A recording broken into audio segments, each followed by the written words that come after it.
হ্যাঁ ব্রিয়ান, আসসালামু আলাইকুম। ঈদ মোবারক সবাইকে। আজকে পবিত্র ঈদুল আজহা, তো সবাইকে পবিত্র ঈদুল আজহার শুভেচ্ছা। তো আমরা সকাল সকাল গোসল দিয়ে চলে আসলাম ঈদের নামাজ পড়ার জন্য। আর একটু মজার কাহিনী হচ্ছে, আজকে বাসা থেকে বের হওয়ার সময় উজু করে আসি নাই, যেহেতু ভাবছি যে মসজিদে নামাজ পড়বো, মসজিদে উজু করবো। তো এসে দেখি মসজিদ সবগুলো বন্ধ, যেহেতু এখানে একটা বড় ঈদগাহ মাঠ আছে, এর জন্য ঈদগাহ মাঠে নামাজ পড়বো। তো আমরা কি করলাম, ও যখন সব মসজিদ বন্ধ পাইলাম, তো হুট করে একটা পানির বোতল কিনে নিলাম 16 লিটারে। তো সবাই একসাথে উজু করে নিলাম। এই যে আমাদের উজু শেষ, দুইজন উজু করতেছে, তো উজু করে এখন আমরা চলে যাব ঈদগাহ মাঠে। তো এটা একটা জীবনের স্মৃতি যে আমরা আসলে উজু করে বের হইনি, আর নামাজ পড়তে আসছি। যাই হোক, অবশেষে উজু করে নিলাম, উজু করে ঈদগাহ মাঠের কাছে চলে আসলাম। দেখেন কি পরিমাণ মানুষের ঢল এখানে, প্রচুর মানুষ। কিন্তু এখানে আশেপাশে ঈদগাহ মাঠ নাই, যেহেতু অনেকগুলো মানুষ, সব মসজিদের মানুষগুলোই কিন্তু এই ঈদগাহ মাঠে চলে আসছে। আর ঈদগাহ মাঠটা অনেক বিশাল, আর বিশেষ করে ঈদগাহ মাঠের পাশ দিয়ে যে মেইন রাস্তা আছে, মেইন রাস্তা একদম ব্লক, সব কিছু বন্ধ হয়ে গেছে। এখানে আমরা মেইন রাস্তার উপরে নামাজ আদায় করছি, যেহেতু ঈদগাহ মাঠের ভিতরে ঢুকতে পারি নাই।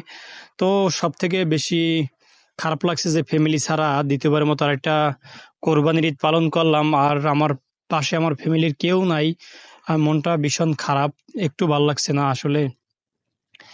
ফ্যামিলির কথা অনেক মনে পড়তেছে, জানেন তো, যারা ফ্যামিলি থেকে বাইরে দূরে ঈদ করে, প্রবাসী ঈদ করে, তাদের মনটা কিরকম থাকে। তো ঈদের নামাজ শেষ করে দেখাইলাম একটু মানুষের কি পরিমাণ ঢল, দেখেন অজস্র পরিমাণে মানুষ কিন্তু এখানে আসছে। আর বন্ধু কিন্তু বললাম যে একটা হাই দিয়ে দেওয়া, বন্ধু একটা হাই দিয়ে দিল। তো বন্ধুরও একটা কাহিনী, যাক বন্ধুর কাহিনীটা বাদ দিলাম। তো এখন নামাজ হয়েছে প্রায় কয়টা বাজে, 5:30টার মতো বাজে, এখন নামাজ শেষ হয়ে গেল। তো নামাজ পড়ে এখন আবার বাসার দিকে যাব। বাসার দিকে যে খেয়ে দিয়ে একটু ঘুম দেব, ঘুম দিয়ে কিন্তু বিকেল আবার ঘুরতে বের হব। যেহেতু মন মানুষের ভালো না, একটু ঘুরলে যদি মন ভালো হয় আর কি। তো এর জন্য বারবার কিন্তু আমি এখানে ঘুরে ঘুরে দেখাচ্ছি যে এইরকম। আর বিশেষ করে মন মাঝটা একদম খারাপ, কি বলবো, বলার ভাষা নাই যে মনটা কতটা খারাপ আছে।